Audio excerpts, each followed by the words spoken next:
Regime diferenciado de contratações públicas. Você já deve ter ouvido falar desta nova modalidade criada no país para acelerar as obras da Copa do Mundo de 2014 e Olimpíadas de 2016, mas que já está sendo estendida para outros empreendimentos. Ao mesmo tempo que esse tipo de regime facilita a assinatura de contratos e agiliza a execução dos projetos, também permite o sigilo dos custos e dispensa a publicação no Diário Oficial.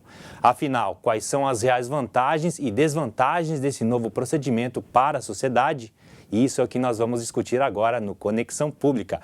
Aqui conosco a professora de Administração Pública da UDESC, Denise Pinheiro, e o auditor fiscal de controle externo do Tribunal de Contas de Santa Catarina, o engenheiro Pedro Jorge Rocha Oliveira. Sejam bem-vindos ao nosso programa e obrigado pela participação. Obrigado. Professora, para começar, para o público de casa poder entender, como funciona esse regime diferenciado de contratações públicas? Como o próprio nome, sugere, é um regime diferenciado, ou seja, é um regime de licitação e contratos, ou seja, contratações públicas, diverso do nosso regime geral, que é a Lei 8.666, que é o regime geral de licitações. Ele foi pensado, o regime diferenciado de contratação, justamente para atender uma demanda que o Brasil teve a partir do momento que optou por participar e sediar as Olimpíadas e Copa do Mundo e, consequentemente, Copa das Confederações e Paralimpíadas. A Lei 8.666 ela é de 1993, então ela tem um déficit Está desatualizada. Está desatualizada. E realmente a velocidade que os empreendimentos exigiriam para atender esse compromisso brasileiro, de fato, a Lei 8.666 talvez não comportaria adequadamente. Então, se pensou num regime diferenciado de contratação, exclusivamente, inicialmente, para atender, como eu já citei, Olimpíadas, Copa do Mundo, Copa das Confederações, Paralimpíadas. Ali mesmo nós já estendemos para obras e serviços ligados a aeroportos em cidades até 350 quilômetros de cidade-sede e depois fizemos alterações já na lei para incluir também obras do PAC, para SUS e para obras ligadas à rede pública de ensino. Então, ou seja, ele está sendo cada vez mais utilizado. Exatamente. A senhora acredita que ele veio substituir as leis da lei da licitação? Eu acredito que a proposta inicial não foi esta, mas com essa ampliação que nós estamos vendo, torna-se preocupante o caminhar dessa opção que está sendo feita pelo regime diferenciado de contratação. Quais são as principais diferenças entre o regime diferenciado e a lei de licitações? São diferenças importantes, consideráveis, algumas vantajosas, outras desvantajosas. Talvez os pontos principais que nós podemos elencar regimes específicos de contratação, talvez com grande destaque para contratação integrada. Tem a questão do orçamento que é sigiloso também um outro ponto bem polêmico. E algumas coisas vantajosas, como inversão de fases, a modelo do que já acontece no pregão, a necessidade para a obra iniciar que ela tenha já o projeto básico e o projeto executivo. Outro ponto que também a gente pode destacar sendo controvertido é a remuneração variável do contratado pela administração pública. Então, tem pontos bem importantes de diferenças entre a 8.666 e o regime diferenciado de contratação. Engenheiro Pedro, a gente sabe que esse regime diferenciado ele já vem sendo utilizado já há algum tempo em outros países. O Brasil agora ele entra nessa iniciativa. Mas que diferenças existem entre esse modelo lá fora e esse que está sendo implantado aqui no Brasil hoje? Bem, basicamente, duas situações. Uma é a questão do dito orçamento sigiloso, que nos Estados Unidos, hoje, os Estados Unidos já tem experiência de algum tempo com a aplicação de um regime bem assemelhado ao que estamos fazendo aqui. Então, lá hoje, ao final da licitação, ele já abre o orçamento para possibilitar realmente uma disputa de preços entre os proponentes em cima de questões já balizadas pela administração, ou seja, o orçamento da administração. Então, nos Estados Unidos, eles já praticaram essas questões e chegaram à conclusão que, ao final, deve-se abrir o orçamento sigiloso, deve-se abrir, dentro ainda da licitação, antes da conclusão. Países da União Europeia que tinham também o orçamento sigiloso, que os preços não eram abertos, hoje já já não praticam mais o orçamento sigiloso. É o caso, por exemplo, de Portugal, que hoje os preços já não são mais fechados. O orçamento é exibido, digamos assim, durante o processo, durante a licitação. É publicado. A outra questão é Os defensores aqui no Brasil, eles alegam que essa não divulgação do orçamento durante a licitação beneficia o poder público porque evita uma guerra de preços entre os competidores. O senhor concorda com isso ou não? Bem, o orçamento sigiloso, ele tem uma série de problemas, mas ele poderia ser adotado, o orçamento sigiloso, na compra de materiais, por exemplo. Né? Materiais eu poderia comprar sem exibir o orçamento e permitir uma disputa. Né? O regime diferenciado ele é apenas para obras. Ele aplica também a materiais, mas também a obras, serviço de engenharia, né? que é o escopo da lei. Então, para materiais, coisas que você tem um preço já bem definido e o mercado tem uma variação que é possível, uma variação razoável entre os preços, né, de materiais, isso é possível, no mercado há essa variação. Agora, para obras de engenharia, serviços complexos que envolvem inúmeras atividades complexas, como é que eu vou possibilitar uma disputa de preço? O que pode acontecer? Preços em reais, que depois quem vencer a licitação não vai executar. Então, são problemas aí que não estão sendo levados em conta. Exatamente. Né? Então, a questão do orçamento sigiloso precisa ser melhor estudado, melhor analisado. E diga-se de passagem, sigilo em mais de uma pessoa, a gente sabe que não existe 100%. Não é sigilo. Então, por aí a gente já vê o que pode acontecer com o tal do orçamento sigiloso. Professor, outro ponto aí polêmico desse novo regime de contratações é que a empresa que vence a licitação, ela é responsável por todas as etapas da obra. Quais são as vantagens e desvantagens disso? Primeiro é importante a gente salientar que dentro do RDC, do regime diferenciado de contratação, há várias opções de regimes, alguns inclusive similares à da Lei 8666. Né? Um desses regimes é a contratação integrada, que é justamente este ponto que estás colocando, em que a administração acreditando que o particular, né, até pela a sua atuação no mercado, ele tem todo um conhecimento, né, o know-how e todas as exigências da livre concorrência, né, ele estaria apto a atender melhor a administração pública, atuando em todas as fases, inclusive nessa preparatória. Então, a contratação integrada, no edital de licitação, a gente tem apenas um anteprojeto e o vencedor da licitação vai ser o responsável pela preparação do projeto básico, do projeto executivo e de toda a obra, né? Diferentemente do que ocorre na 8666, em que, inclusive, quem faz o projeto básico não pode concorrer à licitação para a obra em si. A defesa, né, de quem defende a contratação integrada. Seria justamente isso, para dar mais maleabilidade ao particular e mais eficiência na execução da obra, e também para evitar a questão dos aditivos contratuais, que é apontado como um dos grandes problemas hoje nos contratos administrativos, que a obra começa num preço e a gente acaba acompanhando que ela saiu o dobro, o triplo. São vários aditivos aí que encarecem muito a obra. E na contratação integrada, como o particular fez o projeto, ele não pode solicitar os aditivos. Né? Então, pensa assim, não, então é ótimo. Mas há duas exceções, que é caso fortuito ou força maior, realmente ninguém está livre disso. E a outra...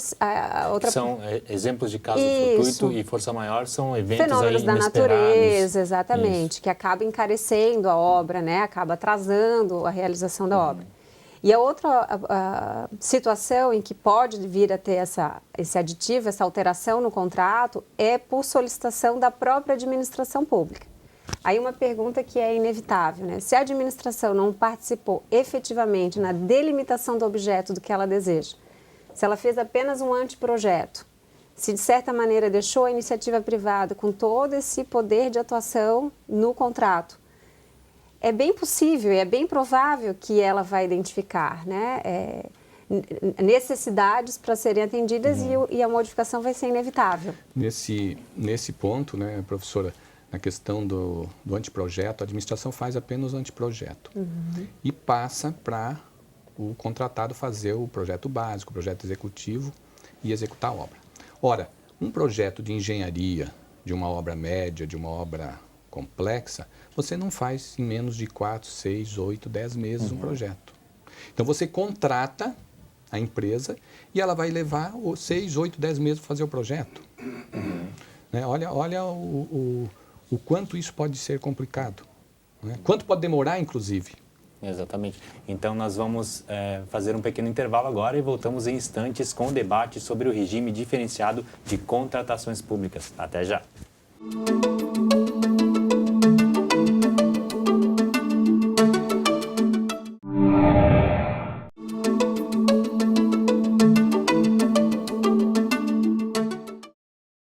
Estamos de volta com Conexão Pública, hoje falando sobre o regime diferenciado de contratações públicas. Nossos convidados são a professora de Administração Pública da UDESC, Denise Pinheiro, e o auditor fiscal de controle externo do Tribunal de Contas de Santa Catarina, o engenheiro Pedro Jorge Rocha de Oliveira. Engenheiro, um dos grandes argumentos do regime diferenciado é que ele agiliza a execução das obras, né? Isso é verdade?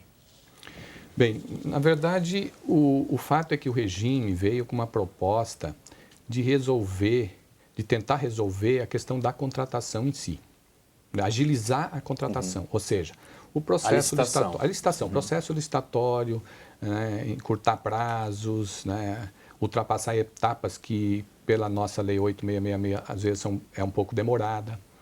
Então o regime ele veio. O problema, na verdade, está na falta de planejamento, ou seja, no planejamento das nossas obras públicas, do que vamos fazer, né? Nos próximos períodos, nos próximos anos. Nós não temos um planejamento, não temos projetos com qualidade, não temos gente capacitada para fazer análise de projetos, para fazer projetos. Né? Então, o problema reside no antes e no depois, e na execução. Na execução, o que acontece? Nós podemos ter os melhores projetos, as melhores empresas, se nós não tivermos uma fiscalização eficiente, né? Um pessoal capacitado, né? Com formação específica para cada tipo de obras, né? E que tenha estrutura para fiscalizar. Não podemos ter um fiscal com 15, 20, 30 contratos, como nós vemos por aí. Então, no caso da fiscalização, o novo regime, ele não ajuda a fiscalizar. Não ajuda, porque os governos, inclusive o nosso Santa Catarina, está aprovando uma lei para a execução de uma série de obras utilizando o RDC, né, o regime dessa lei federal. Mas eu não vejo, em momento algum, o governo falando que vai contratar pessoal, que vai contratar fiscais, que vai contratar pessoal para as comissões de licitação, para analisar projetos. Não digo nem fazer, porque as consultoras, né, são contratadas para fazer os projetos. Mas não temos gente para analisar os projetos. E não temos gente para fiscalizar. Então não adianta o regime ser bom para agilizar a licitação e depois não temos fiscalização competente. Professora, a gente sabe que os estados estão replicando também esse modelo. Agora Santa Catarina aprovou uma lei aqui na Assembleia, foi para sanção do governador. Como a senhora vê essa proposta que está em tramitação aqui em Santa Catarina? Eu vejo com cautela e com preocupação. Porque, como a gente já apontou bem aqui, o regime ele nasce como uma excepcionalidade para atender algumas demandas, né? Já fomos ampliando para outras, mas dentro do âmbito federal, né? O primeiro questionamento, né, numa análise jurídica, inclusive, é saber se os estados eles têm competência prevista na Constituição para legislar sobre esse assunto, que, na minha opinião, não tem.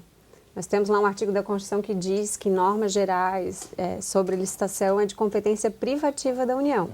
Então, na sua opinião, essa lei ela é inconstitucional? Ela é inconstitucional, ela já tem um problema formal de inconstitucionalidade, né, pela previsão que nós temos da impossibilidade de estados legislarem sobre esse assunto. Isso pode gerar depois demandas judiciais? Acredito que, né, dentro dos legitimados que nós temos para arguir a inconstitucionalidade da lei, se assim o fizerem, é trabalho para o nosso Supremo Tribunal Federal. Então, esse é um primeiro ponto, assim, uma análise jurídica dessa norma dentro da estrutura do nosso ordenamento. Porque a lei federal, ela estabeleceu os tipos de obras que podem ser executadas, porque ele é um regime excepcional, é um regime específico para as obras, para os tipos de obra que ele menciona.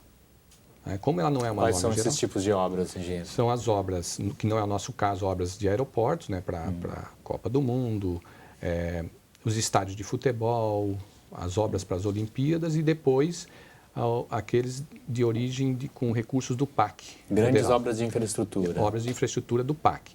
E depois obras do SUS e também obras da educação.